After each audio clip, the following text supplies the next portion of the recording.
Everyone welcome back. ನೀವು ನೋಡ್ತಾ ಇದ್ದೀರಾ student solution YouTube channel. Very important update. ರಾಜ್ಯದ ವಸತಿ ಶಾಲೆಗಳಿಗೆ ತರಗತಿಗೆ ಪ್ರವೇಶಾತಿಗೆ ಅರ್ಜಿ ಆಹ್ವಾನ ಮಾಡಿದ್ದಾರೆ. ಡೀಟೇಲ್ ಆಗಿ ಮಾಹಿತಿಯನ್ನು ತಿಳಿಸ್ಕೊಡ್ತೀವಿ. ಸಬ್ಸ್ಕ್ರೈಬ್ ಆಗಿ ಪೋಷಕರ ಗಮನಿಸಬೇಕು. ವಸತಿ ಶಾಲೆಗಳೆಲ್ಲ ಬರ್ತವೆ, ಅದರಲ್ಲಿ 6ನೇ ತರಗತಿಗೆ ಅಡ್ಮಿಷನ್ಗೆ ಅರ್ಜಿ ಆಹ್ವಾನ ಮಾಡಿದ್ದಾರೆ. ಗೊತ್ತಿರೋಕೆ ಉಚಿತ ಶಿಕ್ಷಣ ಕೊಡ್ತಾರೆ. 6ನೇ ತರಗತಿಯಿಂದ 10ನೇ ತರಗತಿವರೆಗೂ ಉಚಿತ ಶಿಕ್ಷಣ. ಇದಕ್ಕೆ ಸಂಬಂಧಿಸಿದಂತೆ ಈ ವರ್ಷದ 2025-26ನೇ ಸಾಲಿನಿಂದ ಅರ್ಜಿ ಆಹ್ವಾನ ಮಾಡಿದ್ದಾರೆ. 6ನೇ ತರಗತಿ ಅಡ್ಮಿಷನ್ಗೆ ಪ್ರವೇಶ ಪರೀಕ್ಷೆ, ಅದೇ ರೀತಿ ಆನ್ಲೈನ್ ಕೌನ್ಸಿಲಿಂಗ್ ಕೂಡ ಆದೇಶ ಮಾಡಿದ್ದಾರೆ. ಇಲ್ಲಿ 5th ಯಾರು 5ನೇ ತರಗತಿ ವ್ಯಾಸಂಗ ಮಾಡ್ತಾ ಇದ್ದಾರೆ ಅಂತ ವಿದ್ಯಾರ್ಥಿಗಳು, ಪೋಷಕರು ತಮ್ಮ ಮಕ್ಕಳನ್ನು 6ನೇ ತರಗತಿಗೆ ವಸತಿ ಶಾಲೆಗಳಿಗೆ ಅಡ್ಮಿಷನ್ ಮಾಡ್ಕೊಳ್ಳೋದಕ್ಕೆ, ಕಾಲೇಜುಗಳ ಅಡ್ಮಿಷನ್ ಮಾಡೋದಕ್ಕೆ ಅರ್ಜಿಯನ್ನು ಕೂಡ ಆಹ್ವಾನ ಮಾಡಿದ್ದಾರೆ. ಆಸಕ್ತವರು ಪೋಷಕರು ಅರ್ಜಿಯನ್ನು ಸಲ್ಲಿಸಬಹುದು. ನಿಮಗೆ ಎಕ್ಸಾಮ್ ಬಂದ್ಬಿಟ್ಟು ಫೆಬ್ರವರಿ 15/2/2025 ಫೆಬ್ರವರಿ 15ರಂದು ನಿಮಗೆ ಎಕ್ಸಾಮ್ ನಡೀತದೆ. ಅರ್ಜಿ ಸಲ್ಲಿಸಲು ಮಾಹಿತಿ ಕೊಟ್ಟಿದ್ದಾರೆ.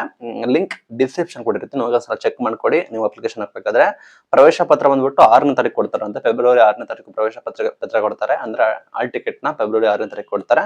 ಪರೀಕ್ಷೆ ಫೆಬ್ರವರಿ 15ನೇ ತಾರೀಕು ನಡೆಯುತ್ತೆ ಅಂತ ಹೇಳಿದ್ದಾರೆ. ವಿದ್ಯಾರ್ಥಿಗಳು ಈಗೆಲ್ಲ 5ನೇ ತರಗತಿ ವ್ಯಾಸಂಗ ಮಾಡ್ತಾ ಇದ್ದಾರೆ, 5th ಸ್ಟಡಿ ಮಾಡ್ತಾ ಇರೋರಿಗೆ ಶಾಲೆಯಲ್ಲಿ ಸ್ಯಾಟ್ ಸಂಖ್ಯೆ, ಒಂದು ಸ್ಯಾಟ್ ಸೈಡ್ ಅಂತ ಇರುತ್ತೆ. ಅದೇ ರೀತಿ ನಿಮ್ಮ ಭಾವಚಿತ್ರ, ಫೋಟೋ, ನಿಮ್ಮ ಮೀಸಲಾತಿ ನಿಮ್ಮದು ಏನೇನು ಬರುತ್ತೆ ಎಲ್ಲ ಡಾಕ್ಯುಮೆಂಟ್ಗಳನ್ನು, ಜೆರಾಕ್ಸ್ ಗಳನ್ನು ತೆಗೆದುಕೊಂಡು ಹೋಗಿ ಅರ್ಜಿ ಸಲ್ಲಿಸಲು ಸಮಯದಲ್ಲಿ ಸಂಬಂಧಿಸಿದ ವಸತಿ ಶಾಲೆ ಕಾಲೇಜಿನ ಮುಖ್ಯಸ್ಥರ ಸಂಪರ್ಕಿಸಬೇಕು. ಅಪ್ಲಿಕೇಶನ್ ಹಾಕ್ಬೇಕಾದ್ರೆ ನೀವು ಯಾವೆಲ್ಲ ಶಾಲೆಗಳಿಗೆ ಹೋಗ್ಬೇಕು ಅನ್ಕೊಂಡಿದ್ದೀರಾ ಅವರ ಮುಖ್ಯಸ್ಥರು, ಪ್ರಾಂಶುಪಾಲರು ಇರ್ತಾರೆ, ಸಂಪರ್ಕ ಮಾಡಿ ನೀವು ಅರ್ಜಿಯನ್ನು ಸಲ್ಲಿಸಬೇಕು ಅಂತ ಘೋಷಣೆ ಮಾಡಿದ್ದಾರೆ. ಅರ್ಜಿ ಆಹ್ವಾನ ಮಾಡಿದ್ದಾರೆ. ನಿಮಗೆ 15th ಎಕ್ಸಾಮ್ ಇರುತ್ತೆ, ನೆಕ್ಸ್ಟ್ ತಿಂಗಳು ಫೆಬ್ರವರಿ 15th ಎಕ್ಸಾಮ್ ಇರುತ್ತೆ. ಫೆಬ್ರವರಿ 6 ಆಲ್ ಟಿಕೆಟ್ ಬರುತ್ತೆ.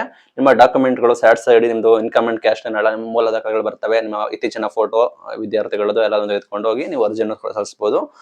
ಲಿಂಕ್ ಡಿಸ್ಕ್ರಿಪ್ಷನ್ ಕೊಟ್ಟಿರ್ತೀನಿ, ಹೋಗಿ ನೋಡಿ. ನೀವು ಯಾವ ಶಾಲೆ ಅಥವಾ ಕಾಲೇಜಿನ ಅಡ್ಮಿಷನ್ ಹಾಕ್ಬೇಕಂತಿದ್ದೀರಾ ಅಲ್ಲೇ ಮುಖ್ಯ ಶಿಕ್ಷಕರು, ಪ್ರಾಂಶುಪಾಲರನ್ನ ಕಾಂಟ್ಯಾಕ್ಟ್ ಮಾಡಿ ನೀವು ಅರ್ಜಿಯನ್ನು ಕೂಡ ಸಲ್ಲಿಸಬಹುದು. ಕೌನ್ಸಿಲಿಂಗ್ ಕೂಡ ಘೋಷಣೆ ಕೂಡ ಮಾಡಿದ್ದಾರೆ. Very important update. ಇದು ಇವತ್ತಿನ ವಿಡಿಯೋ.